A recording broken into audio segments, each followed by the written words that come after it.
안녕하십니까. 김남일 교수의 한의학 역사 이야기입니다. 오늘은 1965년도에 동양의과대학에서 의학유치를 간행한 것에 대해서 말씀드리겠습니다. 우리나라에서 의학유치를 가장 많이 연구하고 권위자라고 할 수 있는 분은 안상호 박사님이십니다. 한국한의학연구원에서 근무하고 계시는 안상호 박사님의 2000년도에 박사학위 논문, 물론 그 이후에 많은 이제 연구가 계속 이루어지고 지금까지도 계속 이어지고 있습니다만, 그 연구를 바탕으로 해서 정리를 해본다면 이 의학유치란 책은 처음 초고본이라고 할 수 있는 제일 먼저 나온 것이 1445년도 세종 때죠. 그리고 그 이후에 세조 때 세조가 이제 뭐 정난을 일으키고 나서 이제 왕위를 찬탈하고 나서 1464년이 되겠죠. 1464년에 교정본을 이제 만들었습니다. 그리고 나서 1477년도에 성종초에 초간본이 만들어지게 됩니다. 그러니까 이게 상당히 이제 오랜 기간 동안 이 의학유치 사업이 이루어지게 됐는데, 이제 불황에 가도 1592년도 임진왜란이 일어났죠. 일본에서 이제 우리 조선을 침범을 해서 그때 서울 궁성에 와서 이 가토기요마사 유명한 장군 아니겠습니까? 일본에 이 사람이 궁궐에 있는 의학유치를 털어가지고 일본에 가져갔습니다. 그러니까 약탈 문화재가 돼버린 것이죠. 그래서 이제 일본의 다기가에, 일본의 다기가라 그러면 다기 가문이라 해서 다기라는 성을 갖고 있는 의서를 연구하는 그런 집안입니다. 이게 원래 중국에서 넘어온 그 집안이라 그러더라고요. 중국 계통 그 집안인데, 그 집안에 이것이 이제 기증이 돼서 그 집안에서 이 의학유치를 계속 보관하면서 연구를 했다고 합니다. 왼쪽에 있는 사진은 우리 한국의사학회에서 의학유치 관련된 세미나를 했던 그런 사진이 되겠습니다. 1852년에 그 이후 한참 지났습니다. 기타무라 조칸이라는 사람이 취진판 의학유치, 다시 말해서 일본에서 의학유치를 일본식 그 활자로 다시 찍었다는 얘기입니다. 그리고 나서 1870년에 우리 병자수호 조약을 체결했죠. 그때 일본에서 조약 체결의 기념 예물로 이 일본에서 만든 1852년도판, 그러니까 한참 지난 다음에 이제 다시 찍은 그 취진판을 가지고 예물로 가져옵니다. 두 질을 가져왔습니다. 그래서 두 질 중에 한 질은 그 고종 시대 때 어이였던 홍철본 선생이 가지고 있다가 이 사람이 연의 전문이죠. 이제 지금 연세대학교입니다. 거기에 그 한 질을 기증을 해서 보관되고 있었고, 나머지 한 질은 한국전쟁 기간에 이제 그것이 없어진 것으로 이렇게 이야기되고 있습니다. 그래서 1965년에 동양의과대학에서 의학유치를 간행하게 됩니다.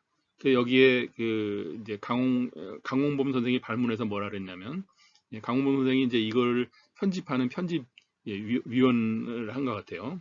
우리나라 국민의료보건의 그 비중을 크게 차지하고 있는 한의학 연구에 없어서는 안 될 이 진귀한 문헌을 사장함이 한의학계를 위해서 애석한 일이며, 또한 본서를 창간하신 세종대왕 성지를 받드는 의미에서 동양의과대학 중심으로 본소의 중간을 결심하게 되었다. 그리하여 의학유치 중간위원회를 설치하고 위원장에 이렇게 이제 써 있습니다. 1965년도 동양의과대학이 어떤 대학이냐면 1965년도에 이제 경희대학교 한의과대학으로 이제 경희대학교로 합병이 결정된 1965년도에 결정이 되죠. 이제 결정이 된 상태에서 이제 의학유치 사업을 계속 진행하게 된 거예요. 그래서 1966년부터는 경희대학교에서 한의과대학 학생을 뽑기 시작하게 된 것이죠.